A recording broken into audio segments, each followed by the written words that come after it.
মানুষের সিকিউরিটির জন্য ফিঙ্গারপ্রিন্ট দরকার।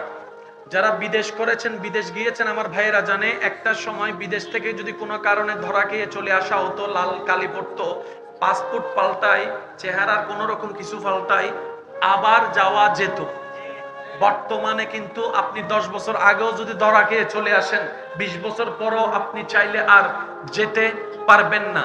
যখনই আপনি আঙ্গুলটা রাখবেন, ওই 13 বছর, 14 বছর, 15 বছর আগের সেই ঘটনা সব চলে আসবে এই ফিঙ্গারপ্রিন্টের মাধ্যমে। ভোটার আইডি কার্ডের হিসাবটা আপনি ফিঙ্গারপ্রিন্টের মাধ্যমে, আপনার সিমের বিষয়টা ফিঙ্গারপ্রিন্টের মাধ্যমে। যখন ফিঙ্গারপ্রিন্ট ছিল না, এক একজনের নামে 10-12টা 15টা সিম ছিল। আর একটু জোরে বলেন না। কিন্তু যখন দেখছে সিকিউরিটি বড় খতরনাক আতঙ্কের মধ্যে পড়ে যাচ্ছে, কিছু একটা করা দরকার, মানবের সিকিউরিটির জন্য গবেষক গবেষণায় লেগে গেল। সে ভাবতে লাগলো মানবের কোন দেহটা দিয়ে এমন একটা জিনিস করা যায় যেটা কারোর সাথে মিল খুঁজে পাওয়া যাবে না, সেটা তার জন্য স্বতন্ত্র হবে। গবেষক গবেষণা করতে করতে বান্দার হাতের দিকে তাকালো, হাত থেকে আঙ্গুলের দিকে তাকালো, আঙ্গুল থেকে ফিঙ্গারপ্রিন্ট তার নজরে আসলো। গবেষক গবেষণা করতে করতে ফেল হতে হতে হতে হতে যখন সফল হলো, তখন আবিষ্কার হলো, বিশ্বের মধ্যে ছড়াই গেল, বাংলাদেশে আসলো। আজকে হাত রাখলেই আপনার মোবাইল আপনার আঙ্গুল ছাড়া আপনার সেলের আঙ্গুল দিয়েও খুলবে না। এটাকে বলা হয় ফিঙ্গারপ্রিন্ট। আবিষ্কার করছে নমা থেকে আরো তো না, মার্কেটিং করছে, টাকা কামাইছে, সব ওরা 100 বছর আগের সেই ফিঙ্গারপ্রিন্ট যেটা বিশ্বকে তাক লাগিয়ে দিয়েছে। এখন তো স্বাভাবিক মনে হয়, প্রথম যেই দিন এসেছে সবাইকে অবাক করেছে। ওই তত্ত্বটা কোরআনুল কারীমের সূরা কিয়ামার মধ্যে আল্লাহ তাআলা 1450 বছর আগে দান করে দিয়েছে। হুজুর যাদেরকে বলে, আমরা তো হুজুর শব্দের অর্থ একটা বিশেষভাবে আলাদা করে নিয়েছি। মনে রাখবেন, এই বিশ্বে বড় বড় অনেক বিষয় নিয়ে কাজ করেছেন মুসলমান বিজ্ঞানী। তার মধ্যে একটা নাম সবারই কম বেশি জানা আছে, নাম হলো ইবনে সিনা। আমাদের দেখার চাইতো আমাদের পাওয়ারফুল হচ্ছে কি ব্রেন। আপনি আমি এখান থেকে ওই জায়গায় এখনো যাইতে পারিনি, কিন্তু ওই জায়গার কিছু নাম আমাদের ব্রেইনে সেভ হয়ে আছে। যেমন চাঁদের দেশ, মঙ্গল গ্রহ, কথা বলতে হবে যে। তাহলে মানবের দেহের ভিতরে বাহিরের সাইটে যে সমস্ত জিনিসগুলো সবচাইতে ভ্যালুয়েবল, তার মধ্যে সবচাইতে দামি হচ্ছে ব্রেন। এটা আছে ডাক্তারগিরি আছে, এটা আছে ইঞ্জিনিয়ার আছে, এটা আছে আলেম আছে, এটা আছে মুফতি আছে, এটা আছে বক্তা আছে, এটা আছে নেতা আছে, এটা আছে ড্রাইভার আছে, এটা আছে কর্মী আছে। এটা নাই, সবাই আমরা ঠেকা এক জায়গায়। পৃথিবীর বুকে এই কথার দ্বিমত কোন সুস্থ ব্রেনওয়ালা করতে পারবে না। এবার আসেন, পড়ালেখার জগতে 3টা লাইন আছে। আমার যুবক ভাইরা আমার চাইতে ভালো জানে, আমার বোনেরাও জানে। ক্লাস 9 পর্যন্ত পড়ার পরে লাইন 3টা হয়ে যায়। আর্টস, এই তো মাশাআল্লাহ, আর্টস, কমার্স, জোরে বলতে হবে, আর্টস, কমার্স। আর্টসের ফ্যাকাল্টিতে যারা প্রদীপ হয়ে জ্বলেছে তারাও ব্রেইনের ঠেকা। কমার্সের জগতে যারা প্রদীপ হয়ে জ্বলেছে তারাও ব্রেইনের ঠেকা। এবার 3টা সাবজেক্টের ভিতরে যদি আমি আমার যুবক ভাইদের কাছে একটা প্রশ্ন করি, আপনাদের যা মন চায় আপনারা সেই উত্তরটুকু আমাকে দিবেন খুশি মনে। আর্টস আছে না নাই? কমার্স আছে না নাই? সায়েন্স আছে না নাই? বর্তমান পৃথিবীতে রাজত্ব করতেছে কি? আর্টসের চাইতে কমার্সের চাইতেও বেশি রাজত্ব করছে সায়েন্স। আপনি লাইটের দিকে তাকান, ক্যামেরার দিকে তাকান, ঘড়ির দিকে তাকান, মাইকের দিকে তাকান, চেয়ারের দিকে তাকান, প্যান্ডেলের দিকে তাকান, বিমানের দিকে তাকান, হেলিকপ্টারের দিকে, এয়ারপোর্টের দিকে, মেশিনের দিকে, আপনার আমার দৈনন্দিন জীবনে চাইরেও চারো দিকে বলেন আরো জোরে। এবার সায়েন্সের রাজত্বটা নিয়ে রাখছে কারা? তারা তারা তো রাজত্ব তো আমাদের না হাতে থাকা দরকার ছিল। রাজত্বটা তো আমাদের হাতে থাকা দরকার ছিল, কারণ আমরা তো সেই রবকে বিশ্বাস করি এক হিসেবে যে রব কুল কায়নাতকে সৃষ্টি করেছেন। আমরা তো সেই ধর্মকে অনুসরণ করি যেটা ইন্নাদ্দীনা ইনদাল্লাহিল ইসলাম বলেছেন। আমরা তো সেই কোরআনকে লালন করি বুকে, যে কোরআনকে জালিকাল কিতাব লা রাইবা ফি হুদাল লিল মুত্তাকিন রব নিজেই বলেছেন। তো সেই নবীর অনুসারী যাকে রব ওয়ামা আরসালনাকা ইল্লা রাহমাতাল লিল আলামিন বলেছেন। এবার বলেন জমিন কার? জোরে বলেন জমিন কার? ধর্ম কার? নবী কার? রাজত্ব কার? রাজত্ব কার? রাজত্ব কার? আমরা কার? আমাদের না হওয়া দরকার ছিল। এই রাজত্ব তাদের কাছে গেল কেমনে? নিশ্চয়ই মাঝখানে ফেঁস একটা।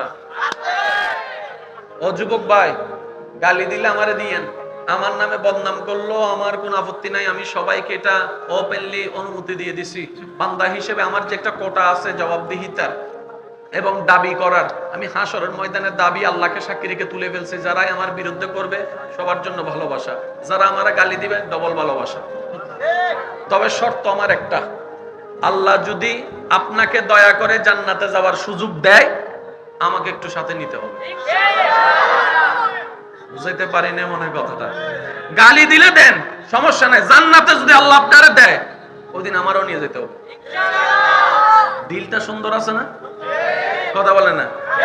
আপনি যদি আজকে থেকে ব্যাক গিয়ার লাগিয়ে 200, 300, 400 বছর পিছনেও চলে যান, তখন দেখবেন মুসলমানদের ইতিহাসে অনেক বড় বড় বিজ্ঞানীদের নাম আপনার চোখের সামনে বেশি উঠতে থাকবে। হুজুর যাদেরকে বলে, আমরা তো হুজুর শব্দের অর্থ একটা বিশেষভাবে আলাদা করে নিয়েছি। মনে রাখবেন, এই বিশ্বে বড় বড় অনেক বিষয় নিয়ে কাজ করেছেন মুসলমান বিজ্ঞানীরা। সুবহানাল্লাহ জোরে। তার মধ্যে একটা নাম সবারই কম বেশি জানা আছে, নাম হলো ইবনে সিনা। এক বলে রাজত্ব থাকার দরকার আমাদের হাতে, কিন্তু কেন জানি চলে গেল অন্যের হাতে। নিশ্চয় মাঝখানে কিছু একটা জামিলা, জোরে বলতে হবে, মাঝখানে কিছু একটা জামিলা। 400-500 বছর আগেও যদি দেখা যায়, অনেক রত্নওয়ালা নাম বেশি উঠছে, যাদের অবদান চতুর্দিকে ছিল। ইসলামের বাগানেও ছিল, পৃথিবীর বিভিন্ন বাগানে ছিল, চিকিৎসা বিজ্ঞানে ছিল, জীববিজ্ঞানে ছিল, বায়োলজির মধ্যে ছিল, পদার্থের মধ্যে ছিল। তাদের এই অবদানগুলো বিভিন্ন জায়গায় সেক্টরে সেক্টরে ছিল। বীজগণিতের মধ্যে ছিল, সম্পাদ্যর মধ্যে ছিল, উপপাদ্যর মধ্যে ছিল। আজকে সেই মুসলিম জাতি হয়ে এত পিছনে পড়ে গেলাম, নিশ্চয় কোনো না কোনো জায়গায় একটা ভেজাল আছে। যতগুলা ভেজাল আছে তোর মধ্যে একটা অন্যতম ভেজাল আমার যুবক ভাইদের মনোযোগ আকর্ষণ করছি, তারা তো কখনোই আমাদেরকে পছন্দ করে নাই, করবেও না। ফিলিস্তিনকে একটু খেয়াল করে দেখলেই তো দেখবেন, একদম দুর্বল একটা জাতি, দুর্বল একটা দেশ, দুর্বল একটা কোনো খাবার নাই, কোনো কিচ্ছু নাই, কোনো উন্নতর কোনো কিচ্ছু নাই। তারপরও দেখেন বড় শক্তি নিয়ে ওই ফিলিস্তিনের উপর হামলা করেই যাচ্ছে, করেই যাচ্ছে। ওই যে মনের মধ্যে হিংসা থাকলে যেটা হয় আর কি, যে যতক্ষণ মরবি না ততক্ষণ গলা চিপে ধরবো, এরকম একটা অবস্থা। আল্লাহ আমাদের মুসলিম ভাইদেরকে, ফিলিস্তিনের ভাইদেরকে হেফাজত করুন, আমাদের জান ও মালকে হেফাজত করুন। যারা শাহাদাত বরণ করেছেন, আল্লাহ তাদেরকে উত্তম থেকে উত্তম প্রতিদান দান করুন। সম্মানিত ভাইয়েরা, একটু মনোযোগ আকর্ষণ করছি বিশেষ করে আমার ইউথ ভাইদেরকে, ইয়ং জেনারেশন ভাইদেরকে। তারা বলছে আমাদের ধর্ম তাদের আগে এসেছে, কিন্তু অল্প সময়ে আমরা সেই জায়গায় পৌঁছাইতে পারি নাই মুহাম্মদের ধর্ম যে জায়গায় পৌঁছে গিয়েছে। আমরা অত দ্রুত যেতে পারি নাই মুহাম্মদের ইসলাম যত দ্রুত গিয়েছে। এটা মানা যায় না, এটা মানা যায় না। তখনও দুশ্মনী ছিল, এখনো করে যাচ্ছে, মরণের আগ পর্যন্ত তারা করেই যাবে। হযরত ইমাম মাহদী আসার আগ পর্যন্ত তারা এই ষড়যন্ত্র চলতে থাকবে। হুজুরদের কাছে আমি একটু কথা যেটা বলতে চাচ্ছি, মনের ব্যক্তি একটু শোনার জন্য চেষ্টা করবেন। তারা চেষ্টা করলো, তারা জানলো মুসলমান তো রবকে মানে, দুনিয়াটা তো এই রবের। মুসলমান তো কোরআনকে মানে, কোরআনটা তো রবের কালাম। মুসলমান তো নবী রহমাতুল্লিল আলামিনকে মানে, সম্মান করে, এই নবীটা তো আল্লাহর হাবিব। সুতরাং রাজত্ব তাদের থেকে নেওয়ার কোনো সুযোগ কি করতে হবে? এই মুসলমানদেরকে কিছু একটা জামিলে ফেলতে হবে। তখন তারা কি করলো? তারা সেই টেকনিক অ্যাপ্লাই করেছে। তার মধ্যে একটা টেকনিক হচ্ছে এই মুসলমানদের ভিতরে মুসলমানদেরকে ঝগড়ায় লাগাই দিয়েছে, একজনকে আরেক দলের সাথে ঝগড়ায় লাগিয়ে দিয়েছে, একজনকে আরেকজনের দুশমন লাগিয়ে দিয়েছে। এবারে প্রশ্ন করনেওয়ালা প্রশ্ন করে, ও মশাই, তারা ঝগড়া করলে আপনাদের লাভ কি? বলে যে শোনো, মুসলমান যদি ঝগড়া না করে কোরআন গবেষণায় লেগে যায়, কোরআন গবেষণায় লেগে যায়, নবীর সুন্নতের গবেষণায় লেগে যায়, এই বিশ্বের ইতিহাসে সূর্যের আলোর মতো জ্বলবে। মুসলমানরা, আমাদের কোনো অস্তিত্ব থাকবে না। তো মুসলমানকে ঝগড়ায় লাগাই দাও, তারা ঝগড়া করতে করতে ব্যস্ত থাকবে। আমরা ইসলামের নিয়ামত দিয়ে গবেষণা করে করে বিজ্ঞান নিয়ে আগায় চলে যাব, ঠিক কিনা? আজকে আমি আপনার দুশমন, আপনি আমার দুশমন নয়। আমাদেরকে দুশমন লাগাই দিয়েছে, যে বানাই দিয়েছে।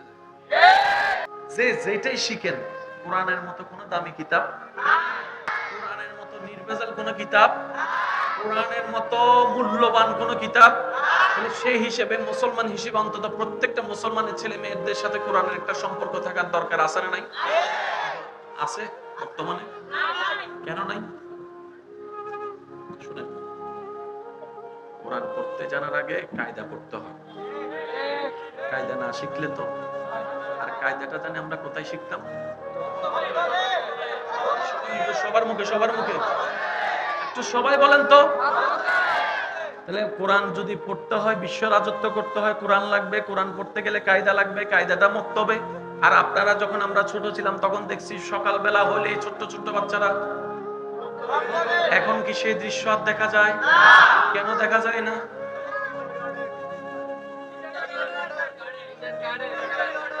শুনেন, বলেন। তারা বলে মুসলমানদেরকে যদি বলি কোরআন পড়িও না, মানবে না। একটা হিকমত করো, কৌশল করো, কি মক্তবের টাইমের সাথে মিলিয়ে একটা ইংরেজির সিস্টেম চালু করে দাও, মাদের মাথায় বসাই দাও। বিশ্বের রাজত্ব করতে গেলে ইংরেজি ভাষা শেখা লাগবে। ইংরেজির জ্ঞান ছাড়া পৃথিবীতে কোথাও স্পোকিং করা যাবে না, কথা বলা যাবে না। তাদের মাথায় বসাই দাও। ডাক্তারি করতে গেলে ইঞ্জিনিয়ার, আপনার ইংরেজি জানা লাগবে। ইঞ্জিনিয়ার হতে গেলে ইংরেজি জানা লাগবে। সুতরাং কিন্ডারগার্টেন এমন ভাবে খুলে দাও, মক্তব যেন আস্তে আস্তে বন্ধ হয়ে যায়। তারাই সাকসেস হয়েছে, আমরাই গর্তের মধ্যে পা দিয়ে দিয়েছি।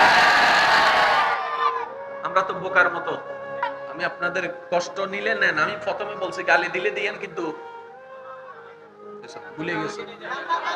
গালি দিলে দেন, কিন্তু জান্নাতে যাওয়ার সময় আমাকে নিতে হবে। এবার একটা কথা বলেন, নিজে বাঁচলে। এবার একজনকে যদি আপনি এখানে 1 লাখ টাকা দেন, আপনি যদি তারে বলেন যে ওদের ঈশ্বরের নাম নিবে,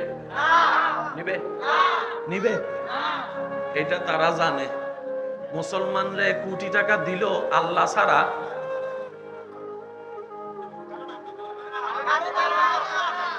বলেন না।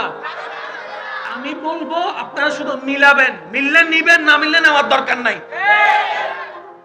ওরা জানে মুসলমানরা হয়তো নামাজের দিকে দুর্বল, হয়তো মুসলমানরা একটু আমলের দিকে দুর্বল, কিন্তু জানের চাইতে বেশি, প্রাণের চাইতে বেশি আল্লাহকে ভালোবাসে, নবীকে ভালোবাসে, কোরআনকে ভালোবাসে, ইসলামকে ভালোবাসে। 2 হাত তুলে দেখাই, বলেন ঠিক কিনা? শুনুন, মুসলমানের ছেলেকে লাখ টাকা দিল আল্লাহ ছাড়া কিছু, বলেন আল্লাহ ছাড়া কিছু। মুসলমানদের ছেলেদেরকে মেয়েদেরকে যদি 1000 টাকাও দেয়, 10,000 টাকাও দেয়, 10 লাখ টাকাও দেয়, 10 ভরি স্বর্ণও দেয়, কখনো কোন মুসলমানের ছেলে মেয়ে কখনো আল্লাহর সাথে কাউকে তুলনা করবে না, আল্লাহর সাথে কাউকে শরীক করবে না। তাদের জানা আছে, এটা তাদের জানা আছে। এবার এক দলে বলে আমাদের এই ভাইরাসটা মুসলমানের এখানে ঢুকাবো কেমনে? তখন এক পণ্ডিতে বলে, এক বিজ্ঞ মানুষে বলে, এমনে করে বললে শুনবে না। মুসলমানকে বললে আল্লাহ ছাড়া অন্য নামে ডাক, জীবনও ডাকবে না। তো কি করা যায়? বলে যে একই কথাটাকে মিউজিক দিয়ে গানের সুরে সুরে বাজারে ছেড়ে দাও, মুসলমানের ছেলেরা গান গাইতে গাইতে হরে কৃষ্ণ হরে রাম গায়া ফেলবে। আজকে থেকে 5-6 বছর আগে গানটা চলছে কি চলে নাই? জোরে বলতে হবে, চলছে কি চলে নাই? যে কথাটা আপনি আমি স্বাভাবিকভাবে বলবো না, একই কথাটাকে আমাদেরকে সুরে সুরে, তাদের সেই লক্ষ্য পূরণ হয়েছে কি হয় নাই? আমরা বোকার মতো তাদের ফাঁদে পা দিয়ে দিচ্ছি। এবার আমি একটা যুবক ছেলেকে বলবো, হয়তো আপনি কাউকে ভালোবাসেন, যাকে ভালোবাসেন অনেক বেশি ভালোবাসেন, আচ্ছা ঠিক আছে আমি মানলাম, আপনার ভালোবাসার মানুষকে কখনো আপনি বলবেন যে আমি তোমার ভিতরে আমার আল্লাহকে দেখতে পাচ্ছি? কোন সুস্থ মস্তিষ্কের যুবক ছেলে এই কথাটা বলবে?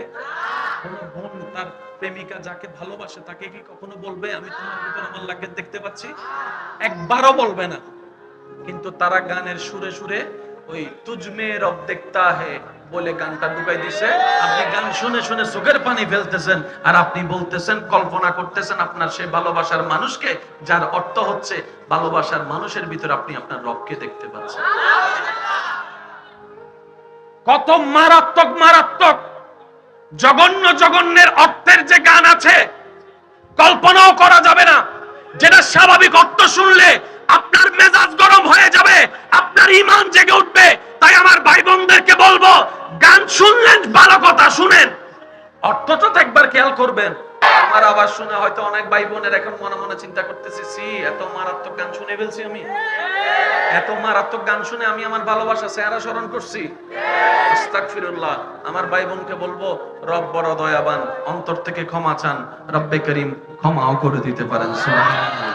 বিশ্বাস আছে না নাই? আরেকটু জোরে বলতে হবে, আছে না নাই? এবার বলেন, সবগুলা প্ল্যানিং কাদেরকে ধ্বংস করার জন্য? একটু জোরে বলেন না।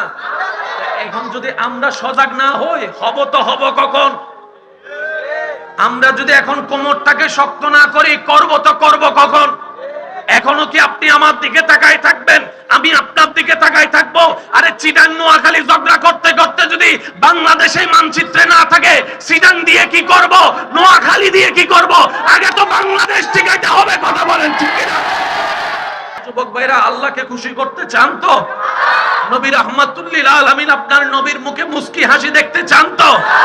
আমাদেরকে একটু সজাগ হওয়ার দরকার। দুই হাত তুলে দেখাই বলেন, আছে না না?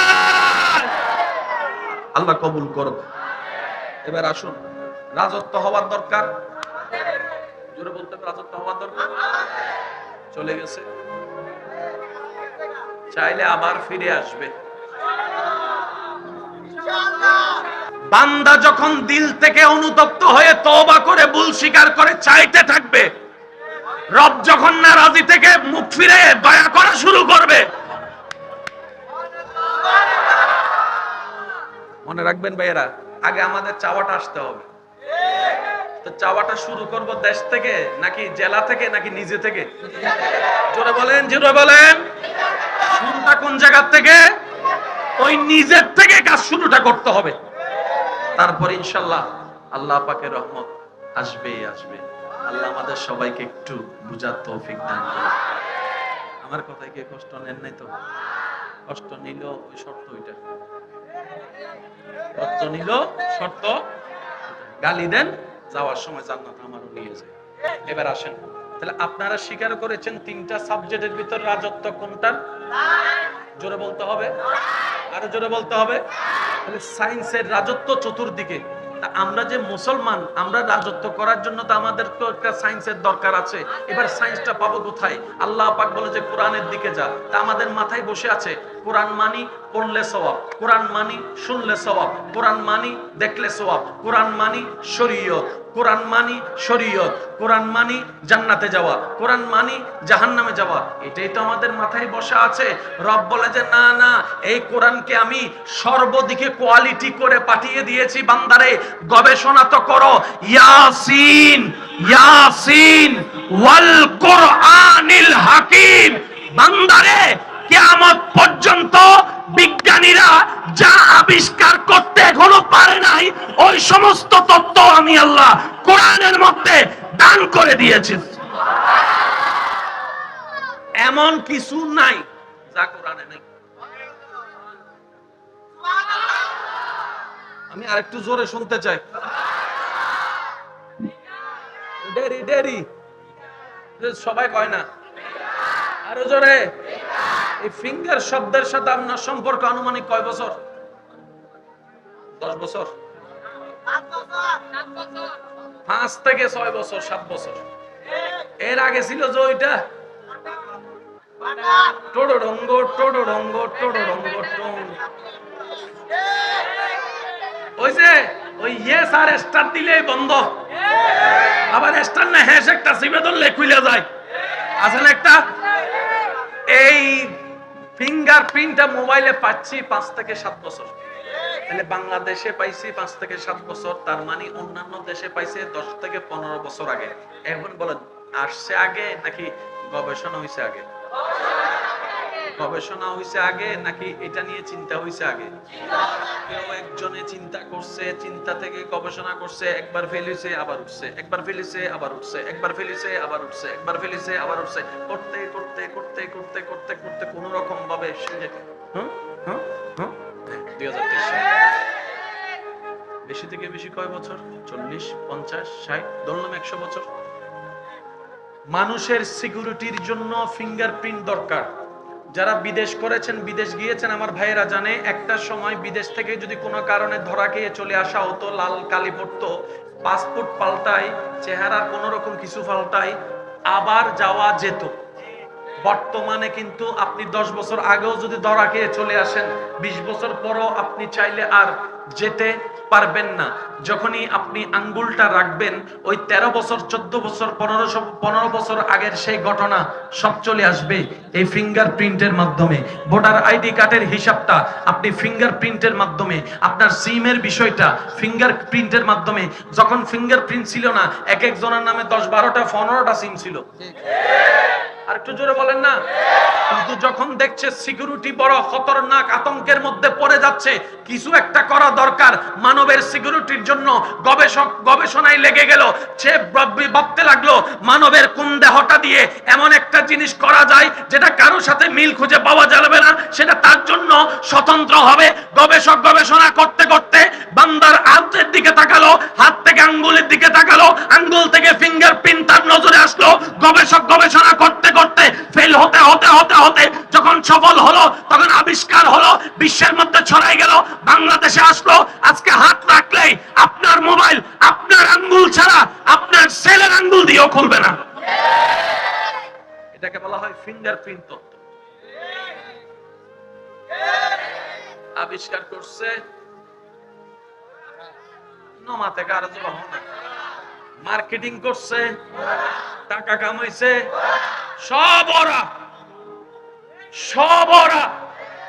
100 বছর আগের সেই ফিঙ্গারপ্রিন্ট যেটা বিশ্বকে তাক লাগিয়ে দিয়েছে, এখন তো স্বাভাবিক মনে হয়। প্রথম যেই দিন এসেছে সবাইকে অবাক করেছে। ওই তত্ত্বটা কোরআনুল কারীমের সূরা কিয়ামার মধ্যে আল্লাহ তাআলা 1450 বছর আগে দান করে দিয়েছে। মানুষ যখন ডাক্তারের কাছে যায়, ডাক্তার যত কিছু চেকআপ করে, তার মধ্যে একটা জিনিস চেকআপ করে, চোখে কি মারে? চোখে কি মারে? চোখে কি মারে? আর মানুষ কি মারা গেছে কি যায় নাই, ওইটা কখন? এই যে মনে করেন একটা লাশ ফরেনসিক ল্যাবে গেছে, ডাক্তাররা বলে দেয় এত ঘন্টা আগে মারা গেছে, আপনি আসিলেন নিয়ে এখানে? তো আসিলাম না। তো আপনি বুঝছেন কেমনে? কিছু তো সিমটম আছে। সিমটম কি? চোখের মধ্যে যখন লাইটটা মারা হয়, তখন সেই চোখের মাঝখানের পুতুলি, যেটা আজকে ঘরে গিয়ে দেখবেন, মাঝখানে একটা পুতুলি আছে। আমরা কিন্তু চোখ দিয়ে দেখি না।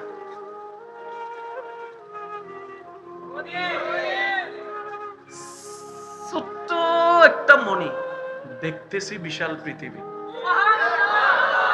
আমি মনে বুঝাইতে ব্যর্থ হচ্ছি। ছোট্ট একটা মণি, পুরা চোখে কিন্তু আমরা দেখি না, মাঝখানে জায়গাটা ছোট্ট একটা মণি, দেখতেছে কত বিশাল পৃথিবী। এই ছোট্ট মণিটা যখন মারা যায়, মারা যাওয়ার পরে এটা আস্তে আস্তে বেশ বাড়তে থাকে। বেশ